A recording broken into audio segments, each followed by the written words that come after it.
Hi, this is Michael Venus. We're at Centre Never Apart for our fall exhibition Vernissage. We're going to speak with the artists who made it possible. I am Jaik Puppyteeth. I'm from Vancouver. I have my new exhibition, Noir Paintings, which is a series of film noir interpretations made of gouache on illustration board. I really love film noir, and I realize that they're inherently problematic, just the structures of relationships and kind of male-female domination, and I kind of wanted to subvert that in an interesting way and give queer people a place in that kind of world, because I feel like it's kind of a seedy, amoral world, so it kind of is what I'm interested in already, so I felt like it'd be a natural progression. I hope they're engaged with the nostalgic aspect of it, and I hope that they kind of can see what I put of myself into it, because it is quite personal work, as well as trying to make it a bit more accessible from a queer perspective, generally. Because the world's going to hell in a handbasket. I think like these kind of strained political times are really a good access point for more people to be engaged and focused in these political things, because it is so problematic right now. And we kind of have to put our foot down and tell people that we're here, and we can't really tolerate what things are, like how things are going. So I feel like artwork is naturally a good way to do that. My name is Mishka Kornai, and I'm from California. My name is Odette Mattha. I'm originally from Australia and based in LA. And our project is called Filtrate. So Filtrate was a 2-year multidisciplinary project. It started as a costume project and a film project, and kind of blossomed into a larger, expansive project which involved photography and performance art and a few other really exciting pieces. I had the pleasure of doing costumes for Filtrate. I was the director of the short film Filtrate, and what kind of inspired the whole project was the metro system of Montreal. So Odette and I moved to Montreal in the spring of 2016, and in the fall, as kind of winter was approaching, it started with Odette building actually a Halloween costume for me. And this costume was pretty elaborate, and we were building it together in the apartment, and Halloween came, and the costume still wasn't ready, so we just decided to stay in and keep working on the costume. And when we finished that first costume, we went and started photographing and filming some tests in the metros, and decided that this was something really special and wanted to kind of expand it into a short film. And from there, we started building more characters, and the characters were built one at a time as we kind of improvisationally filmed the project. From the get-go, I've always been really inspired by Montreal visually. One of the first things that really stood out to me were the metros and their design and how unique each metro was, and all the love and care and details that go into every single station. So very quickly, I was very inspired by the architecture, and it was really inspiring to me and a challenge to build something that you could wear that also felt designed and inspired by something as permanent as a structure. So it's a little bit of an homage to Montreal metros and a little love letter to the city. One of the big inspirations for the project was online filter bubbles. Sometimes they're referred to as echo chambers, and it's this idea on social media where the data that you're shown, the content that you're shown, be it photographs or videos, it's fed to you by an algorithm that is basically choosing what it thinks you want to see. And when this happens, everybody is shown something different. And it's always personalized to your personal desires and your personal tastes. And something that we've all noticed, both in the political space and in the creative space, is that people are more and more in their own little bubbles, in their own little contained content streams. And this has a really separating and isolating effect on society in a lot of ways. And we were inspired by the Montreal metro system because every single station was built by a different architect. So there's 68 metro stations, a great deal of stations, each one built and designed with different artworks, different aesthetics, everything from brutalist architecture to modernist architecture. And when we were living here, we found that getting off at a different station felt like you were getting off in a different city or a different world. And so Odette took inspiration from these different stations and then created these costumes out of them. And we kind of grouped the different stations into different aesthetic groupings, hence the 5 characters. So one guy is based on the brutalist architecture, the big concrete, the sharp lines. Another character is based on the bright red, kind of modernist, optimistic architecture. And the idea was to kind of create a world of the future in which people have been separated from one another so much and have become so different from one another that they no longer are even the same species. Je viens de Montréal-Nord. J'ai grandi là toute mon enfance. J'ai commencé les arts peut-être très jeune sur les napperons de restaurants.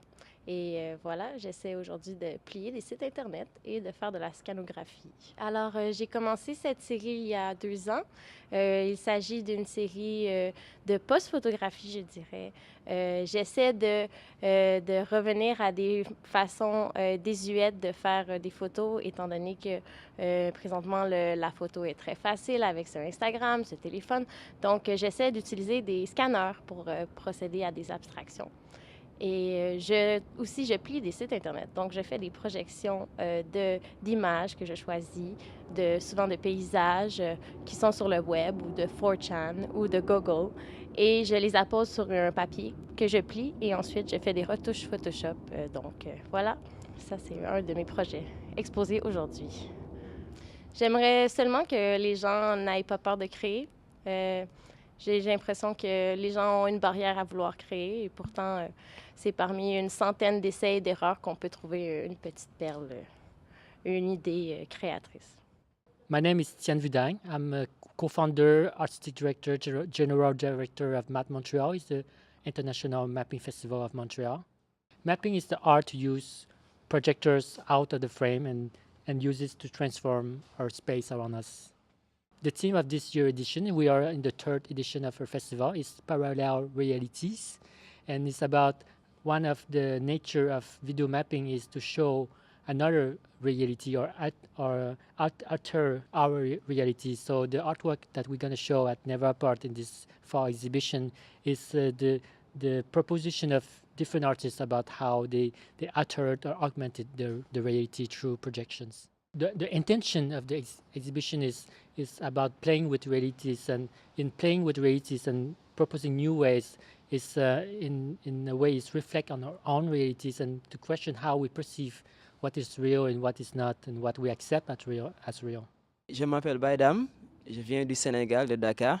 Je fais de l'art numérique. J'essaie de combiner art et technologie, étant donné que je suis programmeur à la base, je suis développeur à la base. C'est un tableau interactif. D'une part, l'idée était d'intégrer la technologie dans ce genre de forme d'art plastique que l'on connaît déjà. Et d'autre part, impliquer le public à interagir avec ce tableau. En fait. Il y a tout un concept derrière qui a été développé autour de l'image et tout. Je sais pas. Avant tout, moi, j'ai toujours fait l'art pour moi-même, en fait. Et peu importe ce que les gens perçoivent, s'ils perçoivent le message ou pas, c'est assez relatif, en fait. J'essaie de transmettre mon message à travers l'art que je fais. Après, le reste, je sais pas comment... Je sais pas si le public va apprécier ou pas. Ça dépend des différents contextes. Parce que ce tableau, je l'ai exposé dans 7 pays où il a été bien accueilli et tout. Et ici, je sais pas qu'est-ce que ça va faire, mais allons voir. I'm Katsuki Nogami, and I'm from Japan. And I started living here. And my art is a selfie projection on portrait.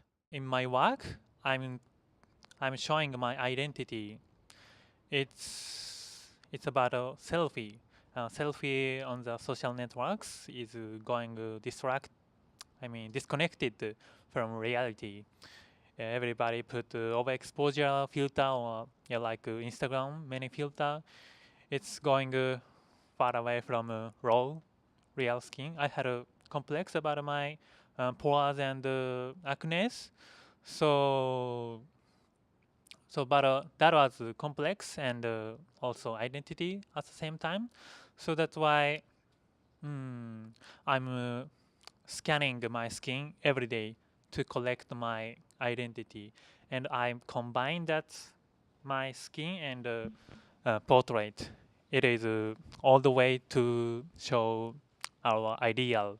So that shows a conflict between technology and our ideal. So my name is Milo Reinhardt. I'm a member of Susi Technology. We're a digital arts collective based in Montreal, and for the micromapping Map Montreal exhibition, we've created a new piece using augmented reality. So for our newest piece, New Depths, we've created a video artwork with augmented reality component. Myself and Teres and Mudio were involved in the production of this piece, and it's a glimpse into our virtual recent explorations and whatnot. So because there's an augmented reality component, when you actually visit the gallery and see the piece, there's a marker on screen, and if you visit our website, you'll be able to see augmented content directly onto the screen. So I'm Philippe Dubost, I'm from France. I've been in Montreal for 8 years, and I'm a technologist/artist, so that means I explore light, smoke, video, and I'm really trying to mix physical and digital things together to create some unexpected things, pretty much. I created a piano, pretty much, that has a life to it. So you can play, and it's gonna reverb into lights. So where every note, every chord you play is going to take off the piano and travel in a world where the unexpected happens. It's coming from a very famous book in France that's called L'écume des jours by Boris Vian, and I really like this writer because he's an inventor as well. He was an engineer, and I kind of reflect to him a lot when I do stuff. And he created this piano in one of his books where you play the piano and it creates a cocktail. So it's really fun, it's really playful, and I love this idea of mixing music and something comes out at the end, and that's what I wanted to do in this piece. You can't drink what comes out, but I really like the idea. So you actually have a glass in front of you, and once the energy that you played is going through the machine, then it goes in the glass. But I really like the idea that in 3 months there's going to be the energy of every single pianist inside this tiny glass, and I think that's beautiful.